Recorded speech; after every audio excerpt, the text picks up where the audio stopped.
so.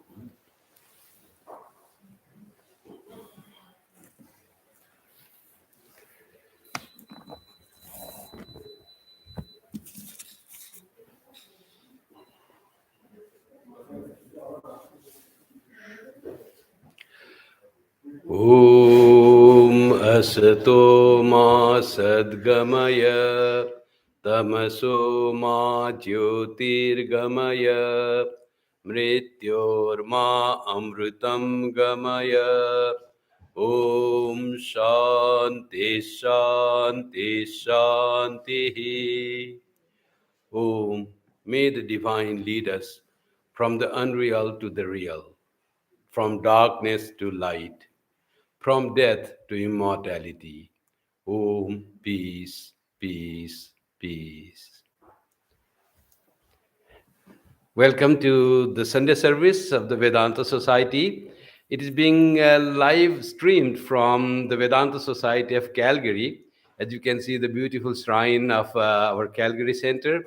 Thakurma Swamiji, so live present, beautiful image of Sri Ramakrishna, Holy Mother, and Swami Vivekananda in a wonderful sprawling campus. For about more than 5 acres of land, and of course it is still snow around, but it's melting, and they forecast that there will be still more snow in Calgary. It's not Toronto, so that we don't expect in March itself snow will be over. So snow continues into April here, but it's still sunny, beautiful place. Calgary city has a wonderful topography. And I'm here for last few days. Yesterday was a Sri Ramakrishna birthday celebration in the center here, and we did worship and homa of in the name of Sri Ramakrishna with a gathering of about more than 100 people. And it was very joyful occasion. We have a small house, not very big like Toronto Center, but the area is quite big, and there is scope of developing it into a wonderful and beautiful center in the West, not only in Canada, one of the most beautiful centers in the whole North America. So with these words about our Calgary Center, I love this place, this center. So with these words, I want to begin today's Sunday service, and the topic today is beautiful: unselfish, the true Vedanta. So the Vedanta is described as having the knowledge of the Supreme Self by negating the world, particularly in Jnana Yoga of the Vedanta. That negate the world does not exist, or it's not the real, and go to the reality, which is your own self, and perceive that self or the Atman, that is the real Brahman, that is unchanging reality, and find that that is the bliss, that is the freedom, that is immortality. So Vedanta is described in many places that way. But what Ramakrishna Vivekananda Vedanta emphasizes more on is selflessness, unselfishness. You live in the world. That is the sign of Jivan Mukti, Sri Swami Vivekananda says. If you are liberated soul, if you have realized the truth, if you are in the bliss of the knowledge of Atman, that should be expressed outside as a loving service to your fellow human beings. Then that knowledge of Vedanta is true knowledge. Otherwise, you know the truth of Vedanta and the bliss of knowledge of the self, and you have no concern for this apparent world where you live, where you still breathe, where you eat. Have no concern for the people living here. Then your Vedanta is not complete Vedanta. It's not fulfilled Vedanta. It is very theoretical Vedanta, very selfish Vedanta. And we can't call it the Vedanta as true Vedanta conceived by not only Swami Vivekananda, but Sri Ramakrishna's idea of Vedanta was also equally that. So someone person was there who was doing something that was not very good, and he was a follower of Vedanta. And when Sri Ramakrishna asked, do you do such things that is not good, that is not very holy or good conduct? That person says, but what does it matter? Vedanta says all is unreal. So in this unreal world, something I have done, good or bad, that is also unreal. So what does it make difference according to Vedanta? I'm a follower of Vedanta. Sri Ramakrishna was so annoyed, so angry. He said, fie on your such knowledge of Vedanta. That type of Vedanta which says this world is unreal up to that, and have no concern for morality, for good conduct, for love, for service, for helping attitude towards other. That is no Vedanta, that is no spirituality, that is no religion. That's what the Sri Ramakrishna's Vedanta stands for. Sri Ramakrishna Vivekananda Vedanta is for unselfishness. Vedanta is one of the world's most ancient spiritual philosophies based on the Upanishads of the Vedas. Vedanta is universal in its application. So, Vedanta affirms oneness of existence. The whole existence, we are all one. So, that is one affirmation of Vedanta that is said in the truth, in the experience, and that it affirms. Second, it affirms divinity of soul. Each soul is divine, perfect. Each being the very inner core of every human being, every living being. Every being is perfect and divine. That it feels. Whatever imperfection is seen outside in myself or in you or anyone else, that is external. That is not the core of my being. Core of my being, the soul, the Atman is perfect. That Vedanta believes in. So the third is the harmony of all religions, all thoughts, ideas, concepts of religion. There is harmony in them. They all can coexist. So there is no quarrel and conflict, and there should be fight in the followers of different religions. All speak in the same way, that love human beings, love each other, live happily, remember God, worship God, don't be attached to the world, don't be selfish. That is the teaching of every religion. There is harmony in the teachings of every religion. Vedanta affirms that there is harmony of religions, of all religions. Vedanta's aim is to spiritually enlighten human beings by removing their ignorance. That's what the Vedanta aims at. Remove your own ignorance, and all human beings' ignorance should be removed. Ignorance is what that brings us this all thing that we possess and want and get attached. All this is because of ignorance. You and me and other, that all is ignorance. In knowledge, everything becomes we. I becomes part of this world. There is no separation and segregation between you and me. As far as the existence is concerned, you and me become the same child of same divine being, same God. So everyone are brothers and sisters. When Swami Vivekananda said, sisters and brothers of America, he meant that we are all sisters and brothers, children of same God, one God. We are all one in existence. That's what Vedanta wants to have this experience, not only write in the books, but wants to have this experience. And that is what Vedanta aims. And the goal of Vedanta or Upanishads or the Vedas or scriptures is Atyantika Dukkha Nivritti Paramananda Prapti. Everyone should be in the joy of spiritual enlightenment, in the knowledge of the truth, in the knowledge of the self. And all suffering and miseries should be gone by that knowledge, by the light of that knowledge. When we pray, may the divine lead us from darkness to light. It means that darkness of ignorance, of I and you, of ego and this world, but knowledge of the oneness of whole existence. And that will give the bliss of our, that is our birthright, that is our very nature, that is our very nature of our being. Only we have forgotten that and we suffer. Vedanta, we say, go back to yourself, your true self. That is the message of Vedanta.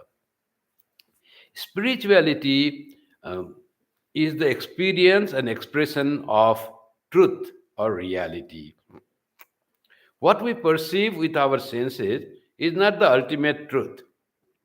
This whole world of our perceiving through our five senses is the perceptible truth, but not ultimate truth.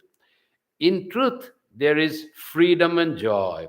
So, this world, living in the world, being entangled in action and thought, in you and me, and in the self-centeredness, this there is no joy. It's bondage and suffering and misery. that we experience in the world, helplessness.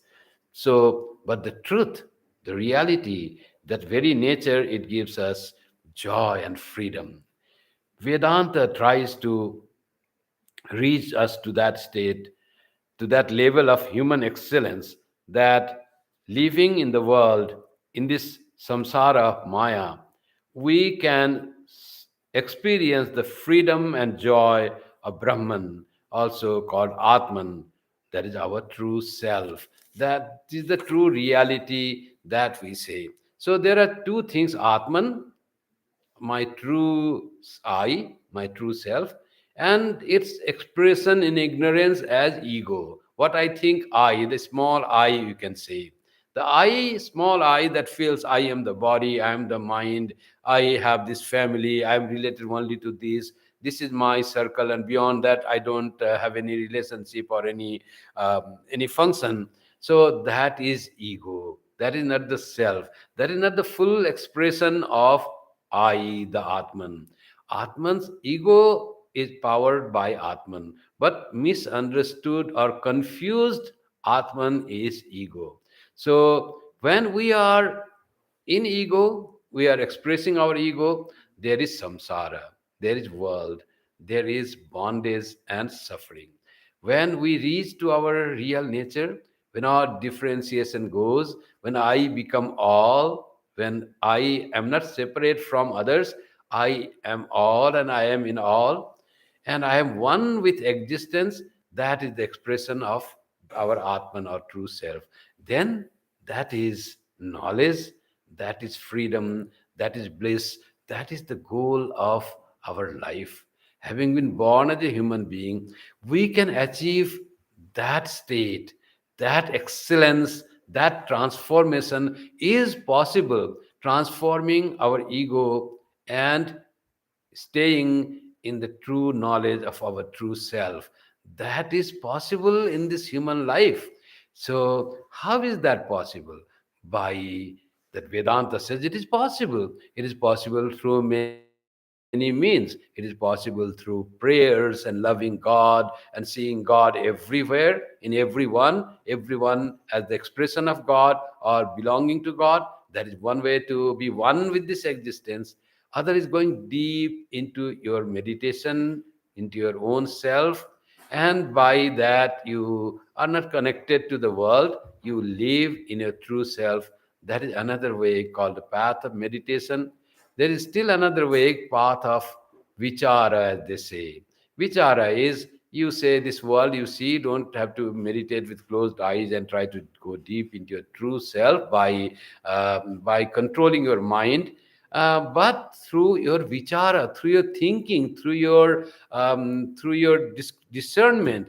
This what I see all around is not real, as it is changing. So I should not get caught in this, in the mesh of this unreal samsara or the Maya, but I should focus on the truth, the reality, which is my real self. So you deal on the in the world with everything, but you are focused on your reality, which is not actually connected with anything. You feel yourself disconnected or disidentified from your body, from your mind, from your ideas, from your intellect. Nothing is you.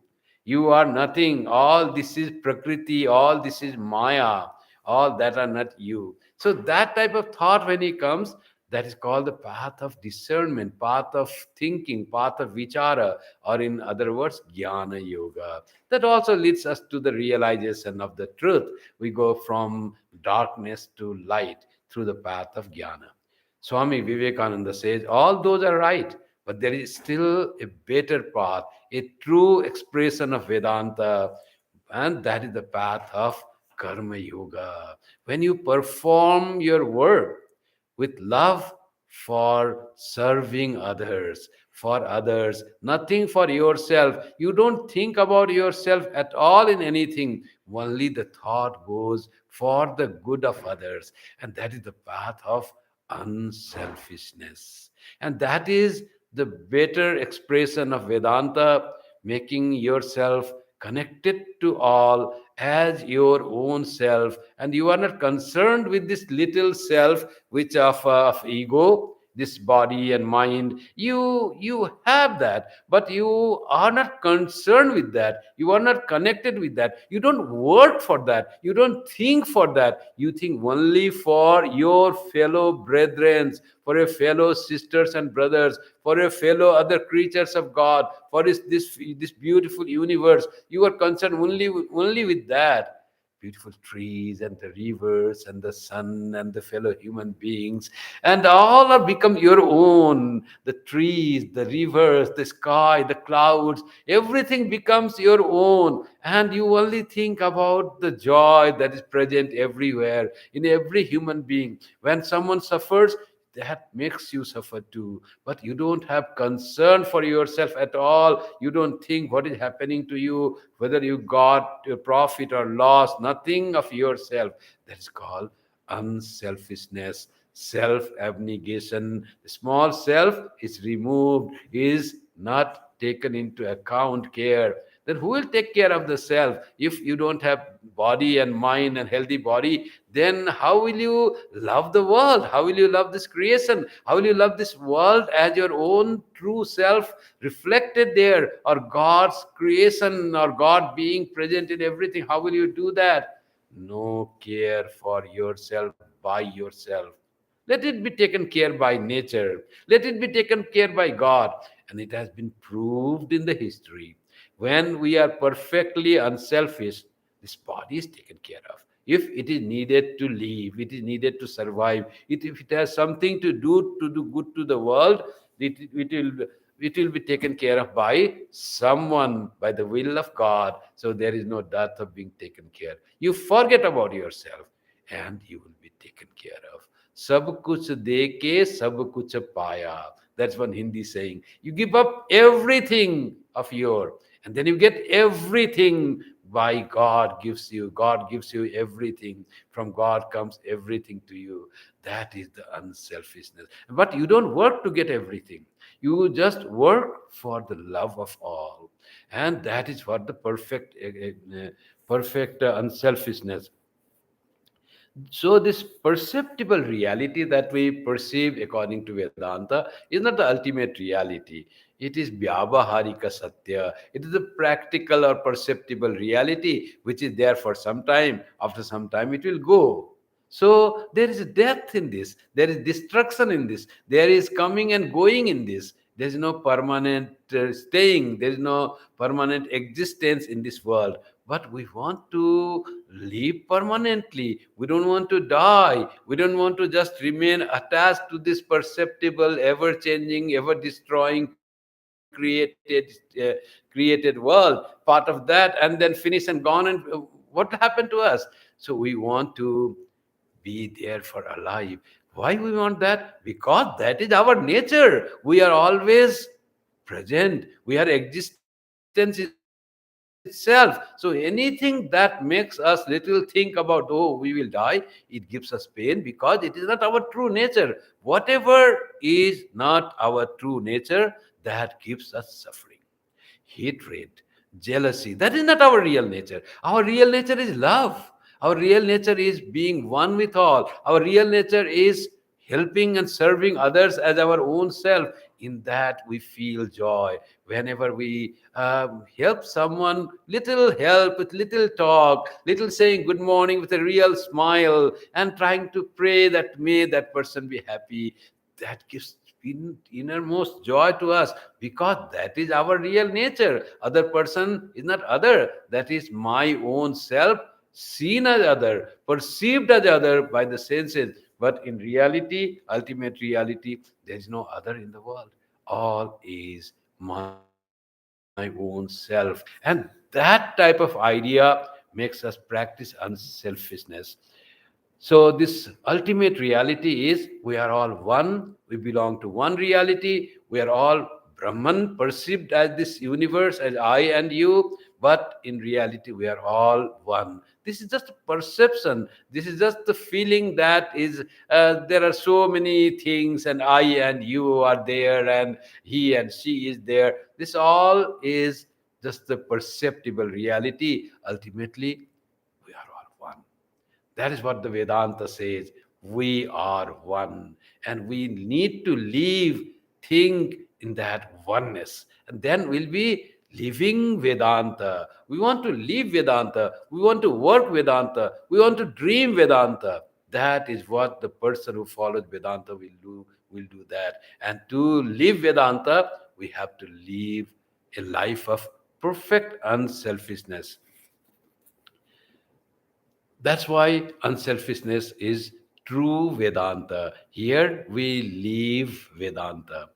And others, it may be theoretical Vedanta, which may be sometimes very wrongly explained, and you deceive yourself, you deceive others by just reading the books of Vedanta. And while reading, you think that everything is one Brahman, and whatever perceived is just unreal, and that doesn't become the true Vedanta living. We have to live Vedanta in this samsara of Maya, in this in this perceptible reality, which is not ultimate reality. We will have to live the reality.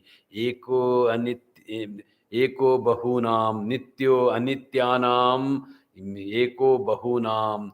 That's what chetanas chetananam. There is one in that many. There is a eternal in this changing universe. That eternal we have to catch and leave. This one we have to catch and leave. That one has become many. We have to leave that. That is where this unselfishness comes. That is the true Vedanta, as explained by Sri Ramakrishna, Holy Mother, and Swami Vivekananda. Why unselfishness, the true Vedanta? Because unselfishness is the Vedanta in practice, practice of the oneness of all. Otherwise, Vedanta may remain only in theory, only in conception. To make it true in our life, we must live the principles of Vedanta. The test of our living Vedanta is unselfishness. Swami Vivekananda emphasized so much about unselfishness. His very base note of his music is unselfishness, loving all as one's own self. That is unselfishness. That is what Vivekananda's whole Vedanta is that. So Swami Vivekananda goes to say, unselfishness is God. He defines God as unselfishness. If we are perfectly unselfish, we are manifesting godliness. Godliness is nothing less than God. That's what Swami Vivekananda takes the unselfishness to that level, defines God in that extent, that God is something creator, God is all powerful, God is good. So many ways people define God. Swami Vivekananda's unique definition, nowhere you will find this definition. God is unselfishness. So this is what Swami Vivekananda takes the unselfishness to that level. We need to practice that if we want to be near God, if we want to realize God, if we want to live. What is by realizing God? Living a life of joy and freedom.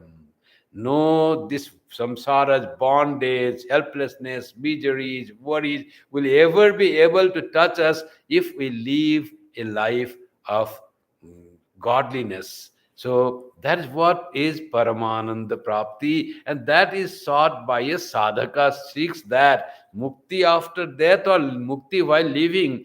But that is what is meant by that. But the one best way to live that is to lead a life of unselfishness. That's why Swami Vivekananda says unselfishness is God. He has so many sayings about unselfishness. He says, are you unselfish? That is the question. If you are, you will be perfect without reading a single religious book, without going into a single church or temple.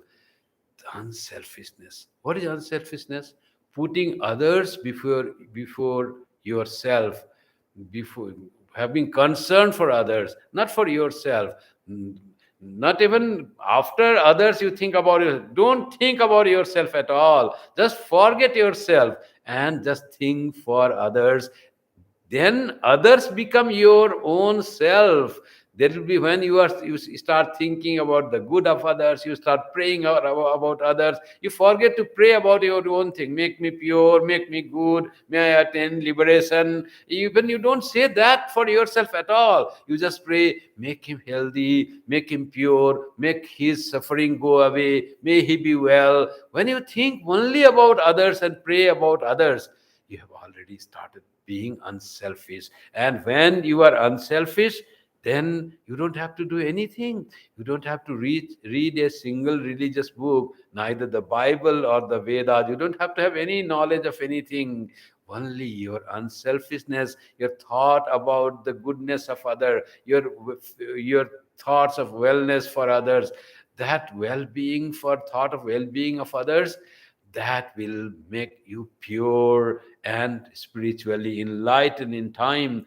You can become perfect, says Swamiji. That perfection is realization. That can come just by being unselfish. So are we unselfish? Are we concerned about ourselves? Are we concerned about others? So that we have to ask ourselves, and how to have that feeling for others.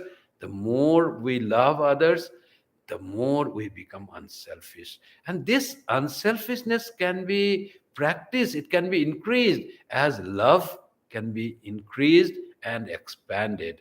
We love ourselves. A baby loves himself or herself. In some babies, you'll find when they grow, you teach them, this two chocolates is given, for whom is this?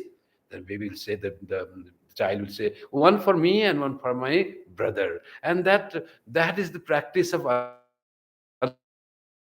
unselfishness you are teaching to a child. Share with others, treat others as your own self, enjoy by sharing with others. Tena tyakte na bhunjitha. Give up, tyaga, and enjoy. There is real joy in tyaga alone. There is real joy. What is there joy in enjoying yourself, which you cannot express? The real joy is in sharing. That's what the Vedanta Upanishad says. Tena tyaktena bhunjitha.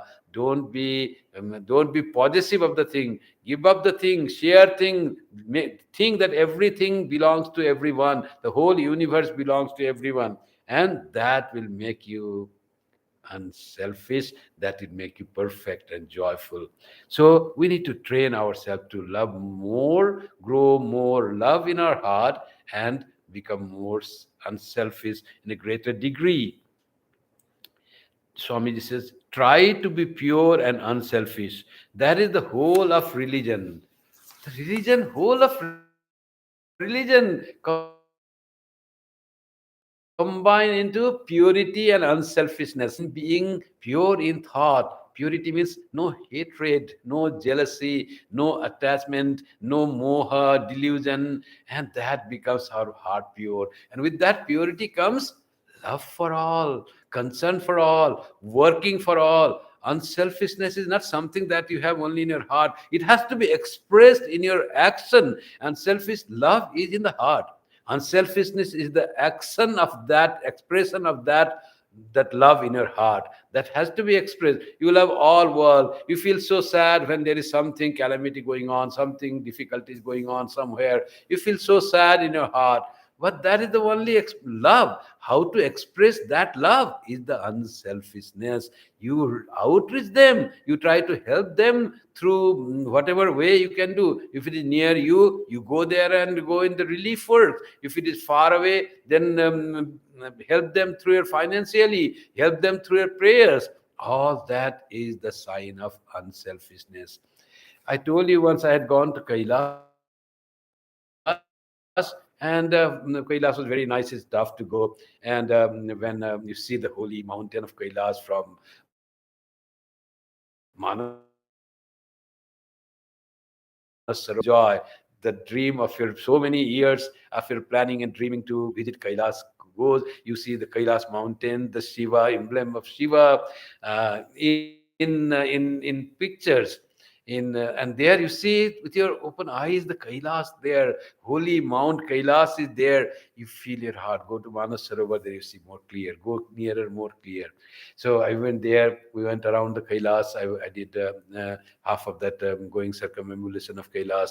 I got to closest to the Kailas mountain that people go, and there was joy, no doubt. When I was coming back and sat in the bus, where some people even died because of brain edema and all that, because of lack of oxygen, high altitude. And God made me go through, and still I am alive. That gratitude filled my heart. Then I thought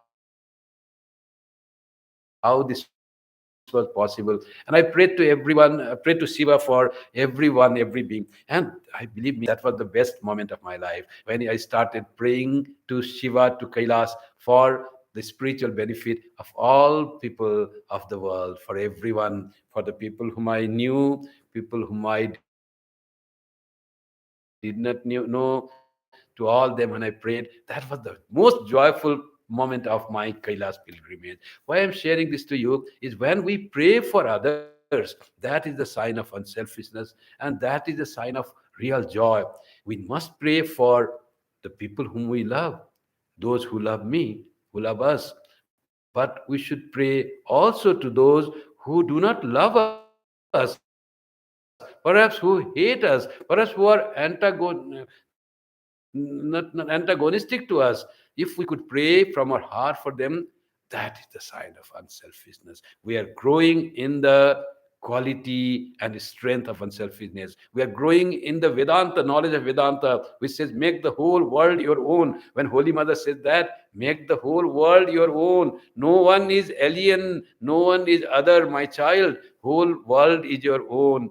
That is true Vedanta that Holy Mother speaks. That make them your own. Keep them in your prayer. Feel them that they are your own. And when the moment and time and opportunity comes, be with them, help them, serve them as much as possible. That is living the life of unselfishness. That is the life of Vedanta. Whatever Sri Ramakrishna spoke, Swami Vivekananda exhorted, Holy Mother lived and talked, is all practical, true Vedanta. So, Swami Vivekananda saying is that if you are pure and unselfish, that is the whole of religion. That is Vedanta, that is Upanishad, that is Bible, that is Quran, that is Zendavesta, that is Granth Sahib. Everything is in that life, that practice of unselfishness and making ourselves, our heart pure. Swami Vivekananda goes to such extent. Let me read next quote of Swamiji, and you will be surprised what he says, what extent he takes to unselfishness. If you seek your own salvation, you will go to hell. Selfishness, even trying your own mukti alone, not thinking about others, you will go to hell, says Swamiji.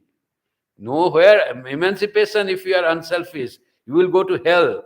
It is the salvation of others that you must seek. And even if you have to go to hell in working for others, that is worth more than to gain heaven by seeking your own salvation. What category, what degree of unselfishness Swamiji says. Don't seek anything for yourself, not even mukti for yourself alone, but mukti for all together. That is the great idea. His student, Sarat Chandra Chakravarti, when Swamiji was saying this to him, he said, Swamiji, but the scripture says that you try for your own salvation. Then Swamiji says, yes, that is said in the scripture, but look at this idea. Isn't it great idea to have the mukti of all, the samuha mukti, not Vyasti mukti, but samasti mukti? Isn't that great idea? So that's what Swamiji is saying was, if you think for your own thing, your own salvation, you will go to hell. That is not the ideal. Hell means that is not the real ideal. That is not the real ideal, true Vedanta. That is not Ramakrishna Vivekananda Vedanta. If you say Vedanta, we try to we try to have good for all. If mukti is good, let it be for all. If leading a good life, decent life, life of good thought, life of knowledge is good, let it be for all. If life of devotion to God is good and peaceful and joyful, let it be for all. So we should strive to have and share that, and try to promote that among those whom we know. If where it may work somewhere, it may not work somewhere, but trying to do that, and in the process, when you don't think for yourself, if you go to hell, that is worth even better than going to heaven with the selfish thought. That's what Swamiji says. Don't worry for your own thought, you will be taken care of. When all the selfishness from the heart goes, heart becomes pure, there can be nothing else other than mukti. You are already have become mukta. Unselfishness is God, unselfishness is salvation. When you have attained that degree of unselfishness, you are already mukta. There is no way there you can have any other bondage. You are free from the bondage. If mukti means freedom from bondage, bondage in this very life, jivan mukti. Our best work is done, our greatest influence is exerted when we are without the thought of self, or selfishness. When without the thought of selfishness, our best work is done when we think about the other. If a doctor is doing surgery and he thinks, oh, after that I will get so much money, then I will go to Switzerland, then I will have that thing, I'll plan for vacation. How will be his surgery thing? Patient will die. He has to do surgery in a right eye, he will do it on the left eye. All that will be difficult because he's thinking of something else. But if the surgeon puts all his thought on that work, without thinking anything about himself, without thinking how long he had to do surgery, how long he had to stand on feet, some nervous neural surgery, suppose, many hours it takes. And doctor does that to the thought about the patient, about his work, about his skill to have fine incisions there, and fine joining the sutures and the incision. When he thinks only about the work, only about other, no thought about himself, how long he's working or how hard he's working, nothing, that will be the best work done. That's why Swamiji says, and that is possible for every one of us. If we are teaching, if we are speaking, even if we are learning, then also if we think only about the learning, that I have to learn this, don't think when I have to go to school, when it will be over, and so much of trouble in learning, it's very difficult. Put full focus on the learning, be totally free from the selfish self-centeredness, and learning will be joyful, learning will be rewarding. Our best work is done, our greatest influence is exerted when we say to someone, why don't our people listen? Because we are not totally unselfish. We have not that great love in our heart. Our heart should be overflowing with love. Then you say it to the people, and people will listen. The story of Angulimala and Buddha is only the story of love and unselfishness, where his heart for Angulimala was overflowing with love to this brute person, that how he had become brute, though human being, and Buddha's heart was overflowing with love to transform this person who was in bondage and suffering, and was creating suffering to others by having all the brutal work in the villages, and nobody could dare to transform or change or even catch him. So Buddha's heart overflowed, and he approached that person, and when there is the overflowing of the heart, the person changes, transforms. Angulimala became later on became a saintly person with his practice. He became a monk. He surrendered to Buddha, completely transformed in that moment, like Ratnakara transforming into Valmiki. Narada's heart was overflowing with love. When there is love overflowing, then only it has the power to transform. Otherwise, why would he say, Ratnakar would say, now you tie me and go and ask your parents whether, your family, whether they take you their sin or not. Why will they listen to that? So he will not listen if anybody else would have said.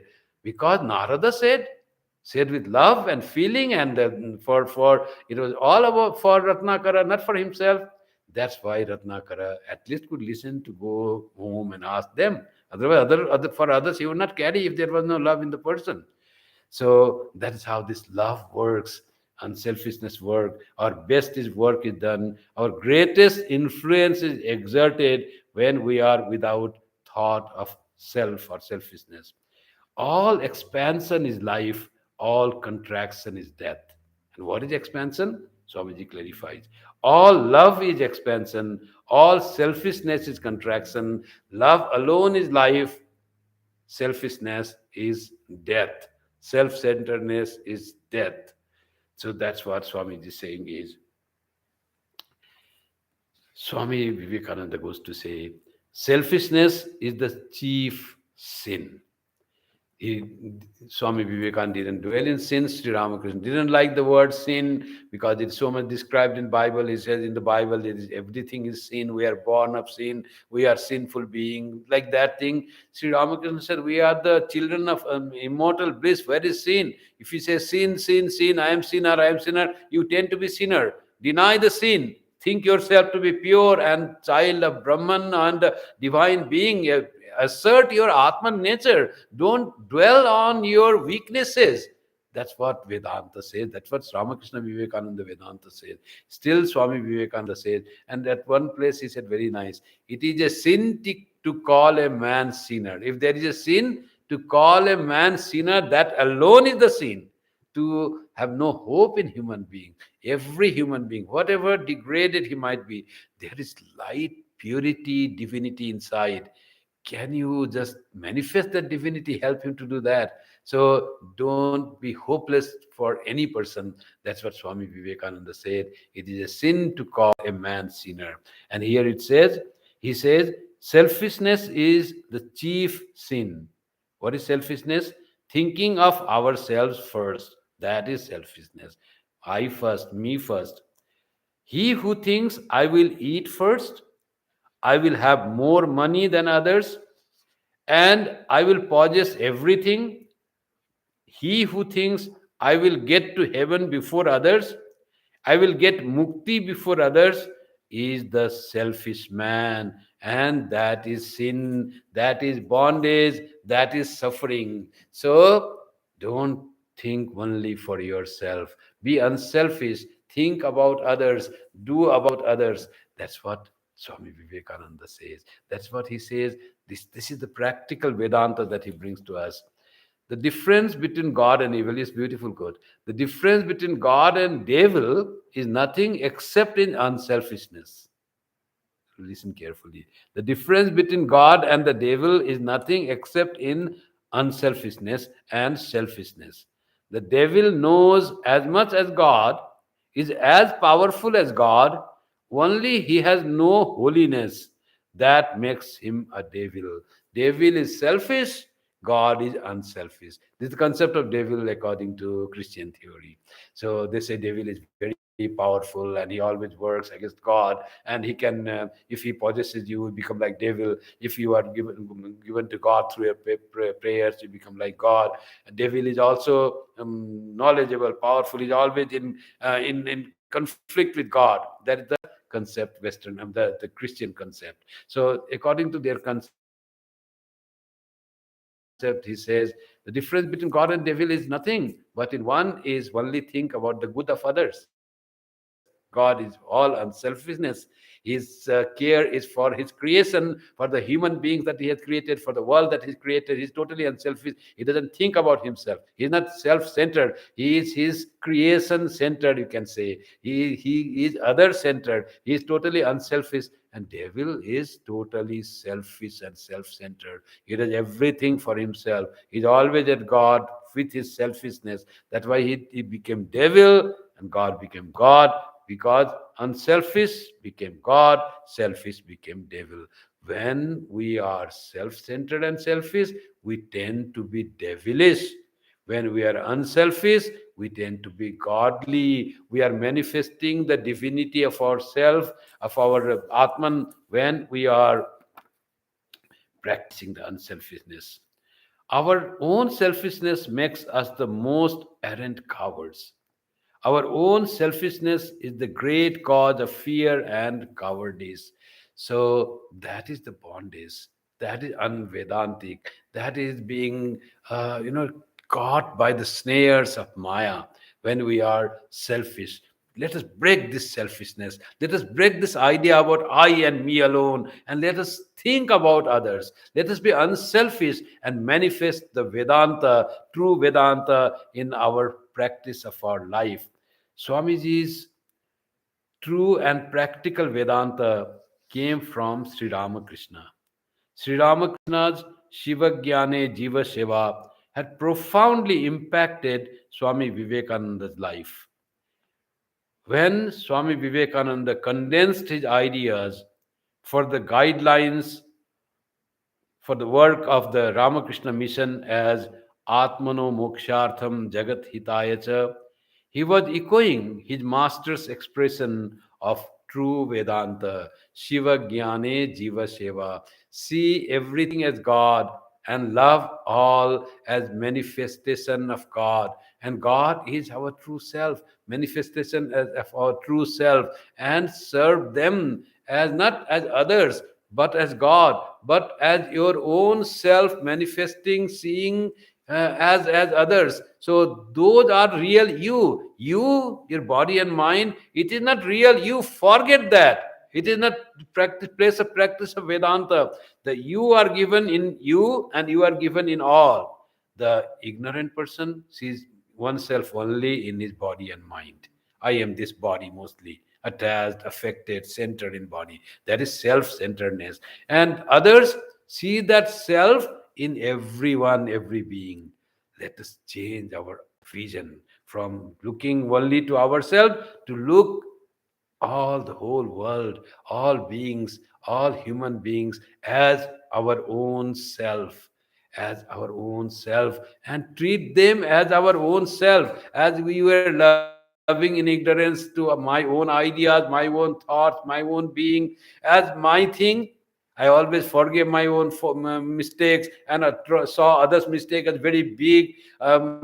Let us change that idea. Let us see my own mistake as big mistake. See the mote in our eyes as the beam, and others beam in their eyes, see that mote or particle. So because all others are my own self, and treat them as loving, feeding, caring, others as serving God, then that becomes the practice of unselfishness that will lead us to the freedom, and that freedom and knowledge of reality, and that gives the bliss or the joy of life, joy of Jivan Mukti, that can be practiced based in action. People often do that. Sometimes whom we love, we do that. We see our own self in that. For example, our children are the most beloved person that we love most. We love our parents also, but perhaps this love, they say, is the Nimnagami. Love flows downwards. We love our children. Everyone, every generation loves their children more than perhaps their parents. Some are very fortunate to love their parents, their mother, the most in their life, more than themselves. There are very few. Mostly people love themselves, and they love, mothers love their children more than themselves. And have to do any help to their children is very joyful, because they see themselves in their children. And that is also true. We are in every being, but our vision is so truncated, so blinkered. We see ourselves only in our my son and my daughter. So this is blinkered vision. When the blinks are removed, then we see ourselves everywhere. All is as lovable as my own children and my own brothers and sisters. Then comes that love, then explodes from our heart, and then the fountain of love touches everyone, immerses everyone, and then you start loving all.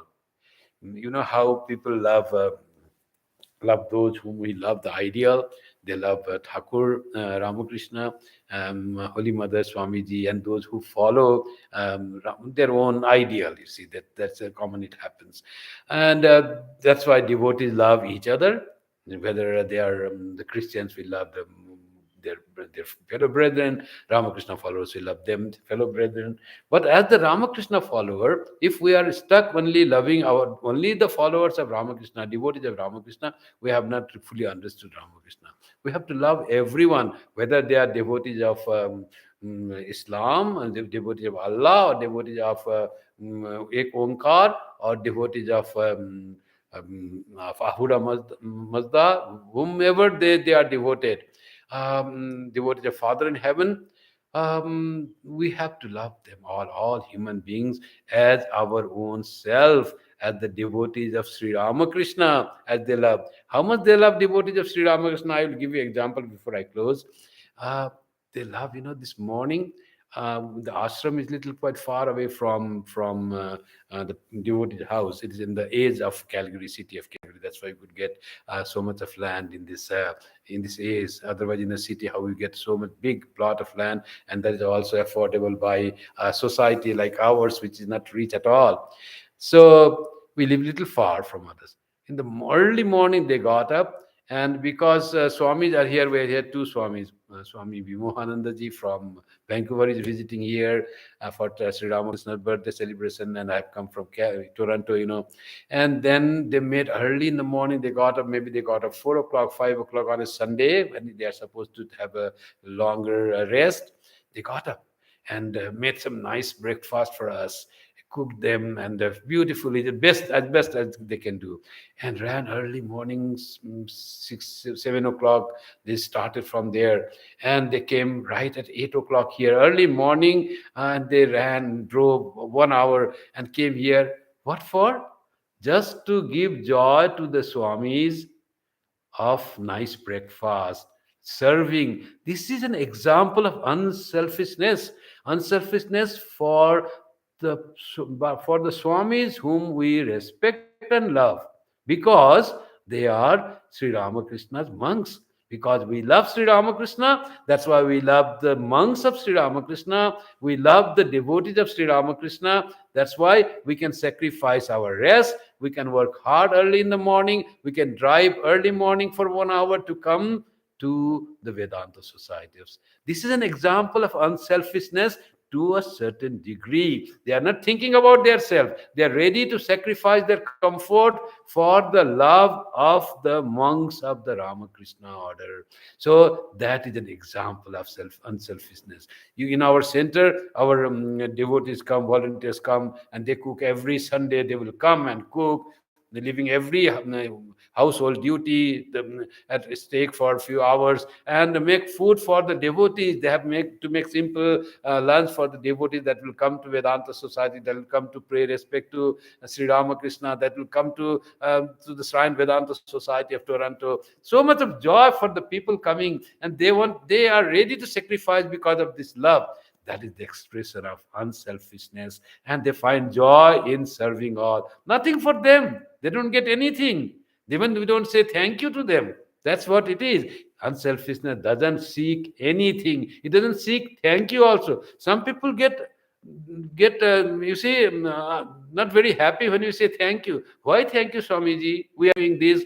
Thank you is as if you are giving something, sacrificing, thinking you getting something back. So I explained to them, not that you am giving you anything, that you have done anything extra, but appreciation of your unselfish and loving action, that I have a right to express that. I have to right to express the feeling of my heart.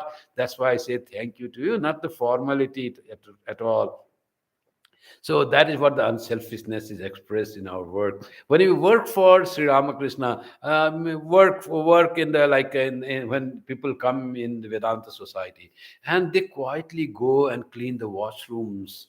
They do the vacuum. Some are they come on Sundays, and others will be talking something, but they will do nothing. They will come and vacuum, and they clean plates, and they clean the this what you call dishwashers and sinks, and make it so shining. That is their unselfishness expressed. That is their love expressed. Aren't they near to God than others who just we just talk and gossip? Definitely, they are closer to God. Their heart is more purified by this unselfish act and service to Sri Ramakrishna. Every act done in the temple is worship of Sri Ramakrishna. The one, as a representative of all the devotees, I sometimes go and offer flowers. But that Sri Ramakrishna is not accepting that as my offering. He's accepting that as the offering of all the devotees of that center who have come to make garlands, who have come to make the sandal paste, who have arranging the flowers, who is cutting the fruits, who is cooking in the kitchen, who is cleaning the washroom, who is vacuuming the floor, who is managing the crowd. All those, on behalf of those, Sri Ramakrishna is accepting of offering of anyone who is worshipping Sri Ramakrishna with mantras, all that. That is what Sri Ramakrishna is. He loves unselfishness. He accepts unselfishness action and rewards those who are unselfish. How does he reward? Making them pure. They feel happy and joyful. That's what they go on doing every week whenever they come to service. Even the person who does vacuuming, sometimes, those who clean the garbage and recycling, we do not even know. Every week it is maintained. And those who clean washroom, they never even say. They go to washroom, clean the things, and we spend 1 hour in that. Which many people do not like to clean washroom, as it is different from worshipping Thakur. Offering flowers to Thakur at his feet and cleaning the washroom and toilet is same according to Vedanta of Swami Vivekananda. If washroom is not more, it is same. It may be more rewarding than offering flowers to Thakur, sitting in meditation, but doing this thing with the thought, he's serving Sri Ramakrishna, giving comfort and a good environment for the devotees who will come, devotees of God coming there. For them he's doing, devotees are my own. And that being done with that unselfish attitude, asking nothing, seeking nothing, that is the great unselfish act we do. We need to spread that temples anywhere, in office. It'll be the same thing. In office, if we do think that it's a place of work where our colleagues come, God's children will come and work, let it be clean. Don't make it dirty. If something is dirty, quietly pick up that dirt, pick up that paper and put it in the basket. Who will be pleased? Office of people are there to work, but this is an opportunity, privilege. If we think that this is our privilege to clean our office or the temple or house, then it becomes unselfish act, it becomes worship of God. That's how this Vedanta is manifested in our action, as more as we become unselfish. I would like to quote at the end from Swami Vivekananda. It is more than unselfishness. It is about our spiritual practice, about our gaining knowledge, about our becoming perfection. So it is not easy work, as working every week, coming to the temple and doing the vacuuming, cleaning the washroom, cooking food, cutting vegetable, making garland, making utensil, cutting fruits, arranging the puja, every celebration, and coming every day doing prayer in the shrine, and keeping things upright, doing the accounts, and taking all the burden of taking all the accounts. How people serve unselfishly year after year and giving time to the shrine. That's all the expression of unselfishness that will lead us to perfection. But that is not easy. We see that it is not easy. If you put in your own shoes and think that if I had to go once in a week or twice a week and take the account donation and keep that record, and ultimately do it give the tax receipt and send it, that it reaches, sometimes complaint comes and all, it's a huge burden if you think, if you are selfish. But if you are unselfish and lover of God, it is a great work of privilege, worship of Thakur, worship of the devotees, helping the devotees of Sri Ramakrishna, and running the Vedanta society. Through my little effort, I give some time every week, no doubt. I give my time and energy, but that's so much joyful for me to serve Thakur. If you think that way, unselfishness is more paying, says Swami Vivekananda. But people have no patience to find this out. So every spiritual practice is hard, difficult. So we need to do that. More we do, we find it joyful. That's what it is. At the end, this is what the sadhana, the siddhi, the perfection getting is not easy, says Swami Vivekananda. It is in the nature of things that many should fall while practicing spirituality. Many will not be perfect. Many will give up in the middle. Many will not be able to really do ultimate to reach the ultimate. Many should fall. So someone diverts, someone stops doing the things. Don't be surprised for that. It is in the nature of things. But there will be troubles. That tremendous difficulties should arise. That selfishness and all the other devils in human heart should struggle hard when they are to be driven out by the fire of spirituality.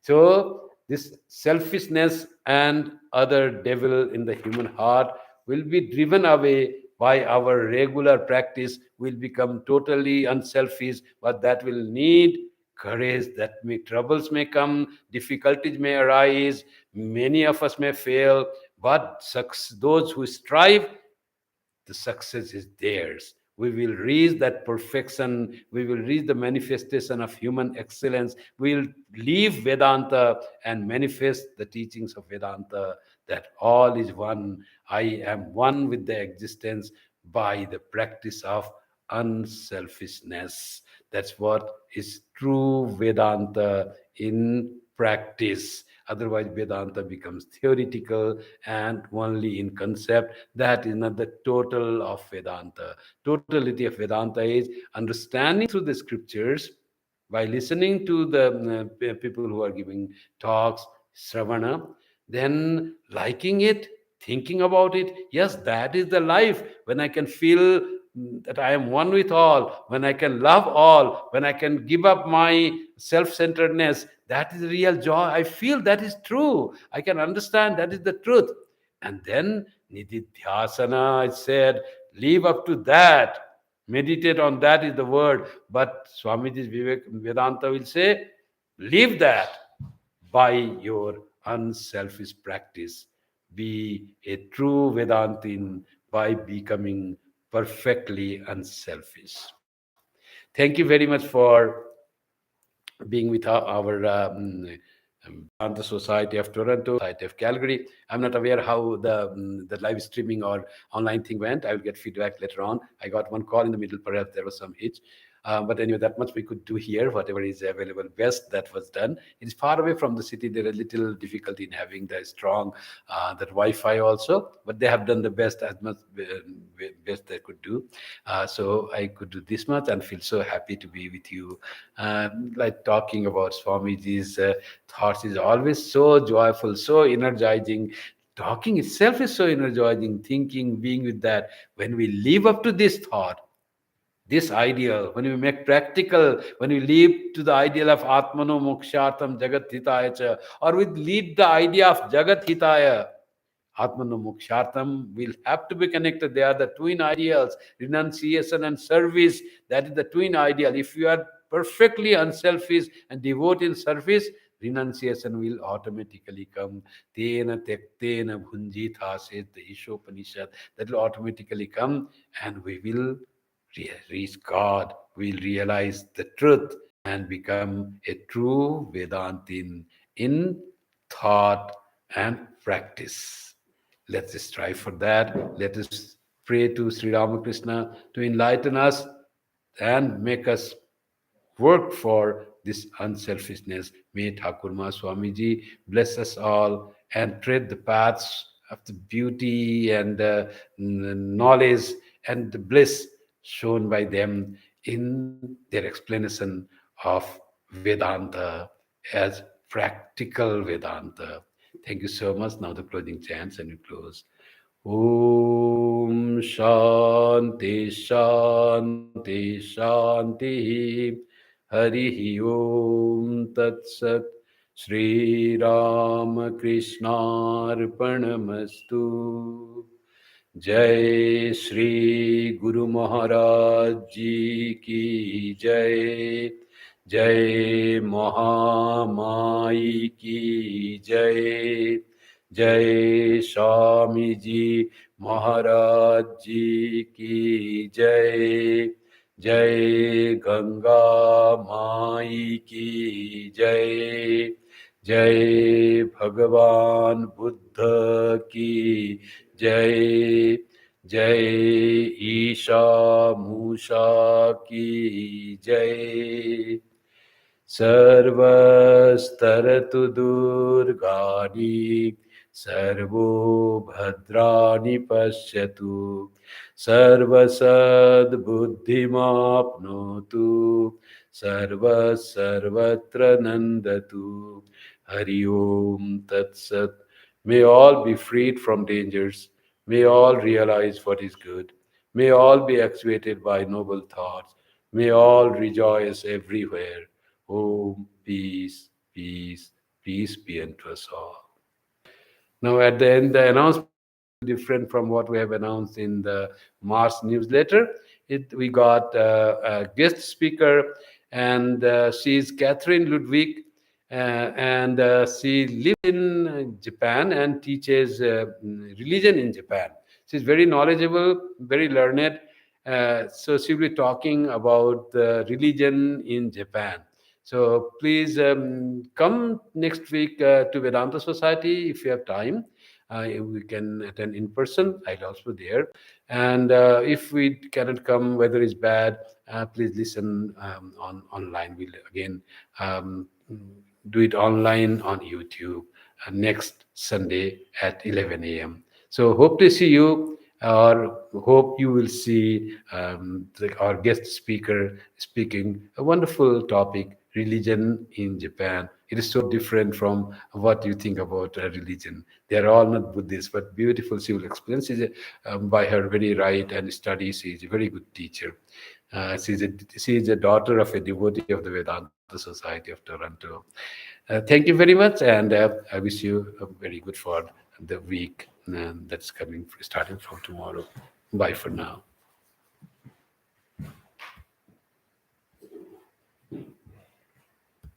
Everything was good.